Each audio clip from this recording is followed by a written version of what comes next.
Right, so today I wanted to talk a little bit more about Bitcoin. Now, it's a few things, but specifically this article out of Bitcoin.com saying pro football star receives half of his $13 million salary in Bitcoin. Now, that's Russell Okung.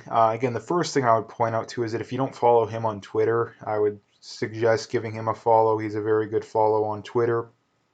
Um, but the thing I wanted to start by talking about here is this is one of the things that has held Bitcoin back up until this point is that stuff like this hasn't happened. Now, I think that this is going to be one of the reasons why Bitcoin is really going to break out. Now, again, the first thing I would point out here that I should bring up is, again, obviously all this stuff is just my opinion. Obviously, nobody knows for sure what any of this stuff's going to do. So, again, this is just my opinion. But I think that again, one of the things that has held Bitcoin back up until this point is mainstream adoption, like mainstream adoption. Now, the first thing too is that Bitcoin went up like 4,000, almost $4,000 last night. I think it peaked. I mean, when I went to bed at last night, it was 38,000 Canadian, and it peaked at about 42,000 Canadian. So it went up almost $4,000 Canadian overnight. So again, that is, and again, it's not because of this. I think it's because um, more and more institutional money is flowing into Bitcoin, and that's one of the reasons why it has gone up so much, and that's why I think it's going to continue to go up so much. And as it goes up, the FOMO is going to continue to drive that price even higher and higher yet. And I think eventually it's going to get to the point to where eventually it will have a pullback. To be fair, again, people it's not going to go to the moon. Again, a lot of people talk about Bitcoin like it's this 100% guarantee it's going to go through the roof. That is not true. There is going to be people that buy at the wrong time that will lose money in the short run. But I think in the long run, again, my opinion, I think Bitcoin's a sure thing no matter where you buy. In the long run, again. Um, I mean, let's just talk about an example here. Bitcoin, I mean, I think it's probably, again, where I personally think it'll be this time next year, I think it probably roughly doubles, roughly. So again, I think it'll be about 80,000 Canadian, give or take 10,000 or so this time next year. Again, but I've heard some people that are fairly respectable in the industry that have said, yeah, I could see it being 300,000 or 400,000, right? So that's 10xing in a year. So that would be absolutely insane.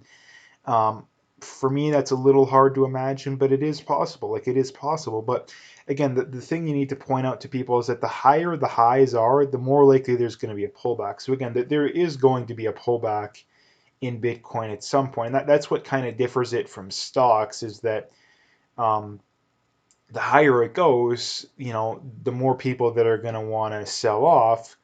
But I think a lot of these people are smart enough to know that in the long run it's going to make money no matter what. And a lot of these people that are putting money in Bitcoin, a lot of it is just simply I'm going to buy and I'm not going to sell for a long time. I'm not going to sell for a long time, or I'm going to wait until I can afford to buy a house or retire or something along those lines. But again, like I say, I think that you're going to start to see more and more stuff like this happen. I mean, this is the other thing too. Like, if Bitcoin does 10x in the next year, just imagine how many more of these athletes are going to want to do stuff like this. And when more and more stuff like that happens, the price is just going to go even higher. I mean, I don't know if he's got it yet, but again, the price went up like 10% overnight. Like that is insane returns on Bitcoin. Now again, how far it'll pull back, I think will be interesting. I think it'll be interesting to see how far it pulls back. But usually, how Bitcoin's been working lately is that it'll hit a new high, it'll pull back a little, it'll just barely get over that new high, it'll pull back, it'll just barely get over that new high, and then every couple weeks it seems it has like a 10% gain within a matter of a day or two, right? So that's how it's been working recently, but again, it's not going to be able to do that forever. But the main point I wanted to bring up here is that if stuff like this keeps happening, the price could go through the roof. Like this is where you could see the 10x return is if you see a bunch of these athletes get together and all put in, $1 million or upwards of $10 million into it, right? Because when they see these lofty returns, like when they see these lofty returns, it's going to be very appealing to them, right? It's going to be very appealing to them because again, a lot of these guys are, I mean, especially football too. Like a lot of these careers, they don't last that long, right? They don't last that long. And if you park your money in Bitcoin, you wait 10 years, that's going to be retirement money. I think, right? I think that's going to be retirement, maybe even within 5 years, depending on how. I mean, a lot of these guys they have enough cash to retire whenever they want. But again, those guys are the exceptions to the rule. The average guy, they're not making these salaries that are in the tens of millions of dollars a year. The average guy is, you know, 1, 2, maybe 3, 4 million tops. And again, a lot of these states, half that money's taxed away, right? So a lot of these guys, they're not taking, they're not actually taking home that much money. I mean, the average NFL players probably, I mean, take home pay is probably only like $1 to $2 million probably after taxes. So I think that that's something you could see. And again, the other thing that literally would make it go through the roof is if you see banks start to hold some Bitcoin reserves, which I think is it's going to happen at some point. It's just a matter of how much will it be. And if you start seeing like pension funds start to hold it, if you start to see um, like I say, pension funds would be a big one. Once there's a good ETF on Bitcoin, which there is one right now, the problem is that it has like a 2% management fee, which is, I mean, when you consider the returns of Bitcoin, it's still a good returns, but the 2% management fee for an ETF is that's kind of insane. So again, once you get an ETF that has an actual decent management fee, I think that's going to cause it to go way up too because you're going to be able to see a lot of the people that don't want to get a hardware wallet or don't want to, geek out for lack of a better word. Even though Bitcoin is actually really easy or relatively easy to, I would say relatively, it still could be a lot easier to own than it is right now. It is a lot easier than it is 5 or 6 years ago. Um, but again, I think that that's going to be something that's going to happen too. And this is the other thing too. Like eventually, are we going to get to a point where people can literally say, "Yeah, I want to be paid in Bitcoin"? Like that is going to be, and this is something that he's doing at least for half of his salary, right? So this is going to be something that's really interesting. Is that can the average Joe Schmo? Or what happens when we get to the point where the average Joe Schmo can literally get paid in Bitcoin, or maybe he does something like Okun does, to where yeah, I want half my salary or 10% or 20% of my salary in Bitcoin. Like what's going to happen when that happens? Now, again, one of the big things you always hear from people is, oh, the government's going to regulate Bitcoin. It's not a good idea. Well, that is a half decent argument, but again, the problem with that, number one, is that the government isn't going to regulate Bitcoin unless Bitcoin becomes a legitimate threat to the dollar. Now, for Bitcoin to become a legitimate threat to the dollar, it is going to have to go up a lot more than it is currently at. So if you're worried about the government regulating Bitcoin, well, what you're saying is that you think that Bitcoin's going to have a lot more room to grow yet. So that's an argument I don't really understand. And the other argument that I've never really heard a lot of the Bitcoin people bring up that I think is a good argument that I thought to myself the other day is that um, if the government becomes too overzealous when it comes to banning Bitcoin, that could really backfire on them. And I'll give you an example too. You look at California. Why are so many people leaving California? Is because the taxes are too high. If the government says, yeah, we're going to either, I mean, I don't think they'll outright ban Bitcoin. I just think that they'll tax the what out of it or regulate it, right? Um, but what is the problem with that is, okay, well, if you're someone that owns $10 million of Bitcoin, which there's a lot of people that have that already, but I think if the price continues to go up, that's going to be tons of people.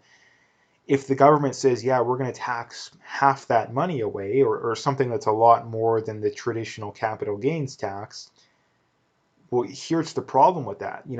You can simply just move to another country and spend your Bitcoin there, because this is one of the beauties of Bitcoin is that all you need is that seed phrase and you can spend that money wherever you want, right? You can spend that money wherever you want.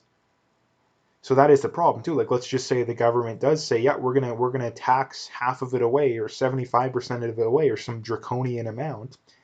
okay, well, someone with $10 million can simply say, yeah, I like it here, but I can move to another country who's not going to tax any of it, or maybe like 5% of it, or a reasonable amount, and simply move there and live like a king, right? So this is going to be the problem for all the people saying, oh, the government's just going to regulate Bitcoin.